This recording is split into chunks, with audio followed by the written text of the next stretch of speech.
Salut la famille, mambo vipi? Mbona meze fresh?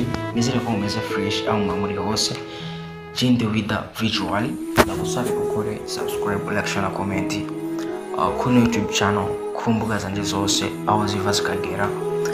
Kuko ndingaha kugaza turaganira ibintu by'ibitandukanye bibera muri industry ya 2-5 indwi. Donc muri make industry yo mu Burundi ndetse no hanze industry yo mu Burundi. So shaka rero kuno munsi tuyaga ku bintu vyotuma umusiki w'u Burundi ugera kure canke usubira. Guys, ngaha nateguye ibintu maze imisi nihweza muri industry, ariko kandi akaba ari ibintu vyotuma nyimba ari umuririmbyi afise hageze canke yigize kugira hageze vyotuma asubira inyuma canke bigatuma atera imbere gushuka. Ariko reka dore kuri kino kintu hari abavuga cane ariko ntibakora ibintu vyotuma baguma bavuga. Hari abaririmbyi benshi bakunda showbiz gusumvya ikindi kintu cyose. Hari abaririmbyi bashaka ko baguma bavuga ku masodorezo social bavuge, donc bagume nyene bari shine, ariko gusa atabigwe ko barerekana. Ariko kandi hari n'abavugwa cyane barashaka banavugwa ariko ntiberekana ibikorwa.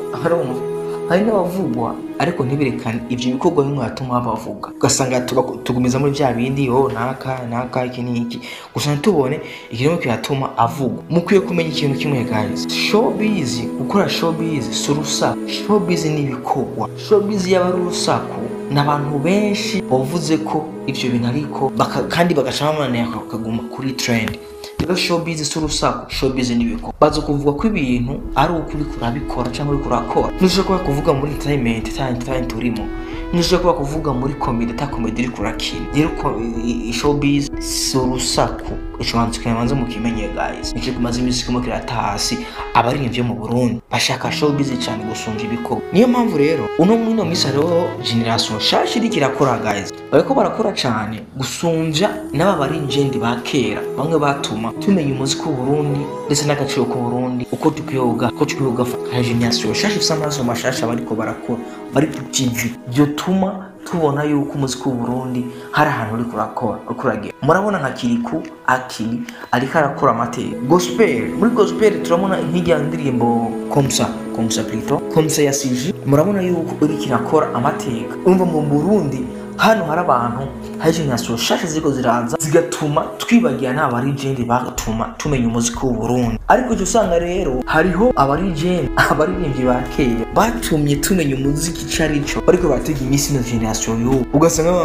ngo bisaba yuko ngoromba gusanga donc gusanga ko bari gidogera iyi generation shasha. Rero iyi generation shasha irakwiye kuvavanura na legend. Aba legend bakabona yuko nyimbarana ko barazo donc kiya gihe twabamenye cyangwa babamenye ku bikorwa byariko barakora byari bigezwe mu iyo minsi. Ubu nayo generation rero tuko turayimenya kubw'ibikorwa ko barakora mu iyo minsi bikora ku mitima ya Gen Z yino nya. Ushize gusanga rero umuri Gen ariko araza kuba amwaza kujya muri competition n'umu Gen Z n'umuntu akaraduga vuba bitwe kumenga ntibacamo barakora. Rero muri maki nibivuze iki, showbiz ni basurusa, ni discipline. Tugaruke ku bari Gen, ni discipline.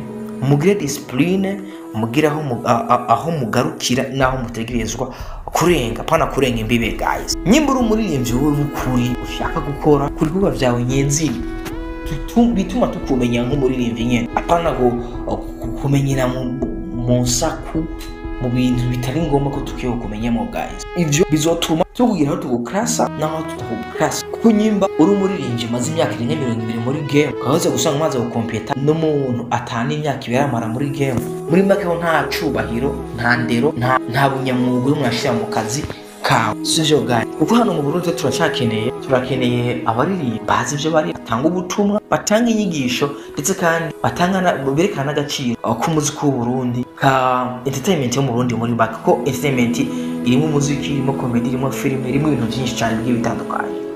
Rero mumenye aho mukwiye kuba muhabarizwa kuno mwanya.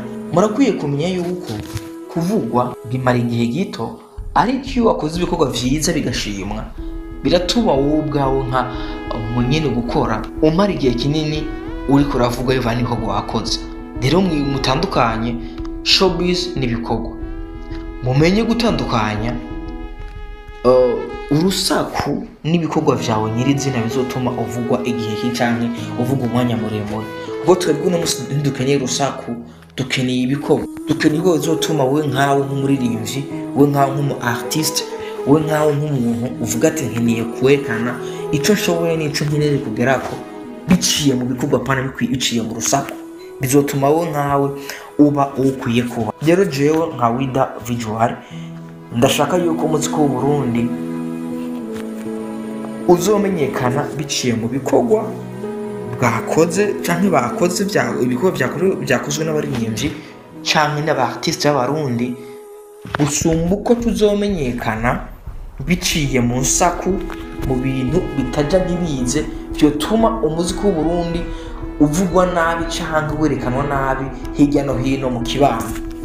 Rero twige ukuntu umuziki ukwiye gukorwa, twige n'ukuntu ibikorwa bikwiye kugenda kwerekanwa, kubonwa ku bantu bakwiye kubibona, kuko bizotuma umuziki w'u Burundi, industry yo mu Burundi igira agaciro gusumba akariko karahabwa uno munsi. Ndashaka murabona yuko uno munsi umuziki w'u Burundi, industry yo mu Burundi ko ravugwa cane mu mikuru y'imyidagaduro. Uburundi ko buravugwa ko donc ko turaza gutahura ivyo twategeza gutahura mu myaka myinshi iheze. Rero ndabasaba yuko mwogerageza gukunda ibikorwa gusumvya kuvuga cane. Guys, aba promoter b'amajana 200 ba Truwasa ba Sensa, muvuga ibitakenewe, mwikebuke, mukora ivyo mukwiye gukora, ibidakiwe navyo mushire ku ruhande. Je ndi Wida Visual. Ndagusaba kuri subscribe, ukore like, share na comment. Follow me ku mbuga zose aho ziri: Instagram, TikTok, YouTube, Facebook. Hose ni Wida Visual. Ndahari ku bwanyu, ku bwacu bw'ibikorwa n'ibwira kure cyane. Ndabakunda cyane. God bless.